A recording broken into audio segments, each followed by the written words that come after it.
তাহাজ্জুদের নামাজ কিভাবে পড়বেন এবং কত রাকাত পড়বেন এবং তাহাজ্জুদ নামাজের নিয়ত কি, নামাজটা আমি একদম শুরু থেকে শেষ পর্যন্ত প্র্যাকটিক্যালি দেখায় দিব।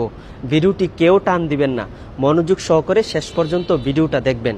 দেখেন, গভীর রাত, চারিদিকে সকল মানুষ ঘুমিয়ে পড়েছে, আপনি একা একা ঘুম থেকে উঠে সুন্দর করে অজু করে তারপরে জায়নামাজে দাঁড়িয়ে আপনার মাওলার জন্য 2 রাকাত নামাজ পড়ে আপনার জীবনের সমস্ত গুনাহের জন্য মাফ চান। আপনি জীবনে এমন বড় কোনো স্বপ্ন আছে যে স্বপ্নটা আপনি পূরণ করতে চান, আপনি আপনার মাওলার কাছে বলেন। তাহলে এই তাহাজ্জুদ নামাজের নিয়তটা কিভাবে করবেন? দেখেন, অনেকে আরবিতে নিয়ত করতে চান। আরবিতে নিয়তটা হলো নাওয়াইতু আন উসল্লিয়া লিল্লাহি তাআলা রাকাআতাই সালাতিত তাহাজ্জুদ মুতাওয়াজ্জিহান ইলা জিহাতিল কাবাতিশ শরীফাতি আল্লাহু আকবার। এটা হলো আরবি নিয়ত। আর বাংলাতে কিভাবে নিয়ত করবেন সেটা হলো, আমি কেবলামুখী হইয়া 2 রাকাত তাহাজ্জুদের নামাজ আদায় করিতেছি, আল্লাহু আকবার। এভাবে নামাজে দাঁড়িয়ে যাবেন।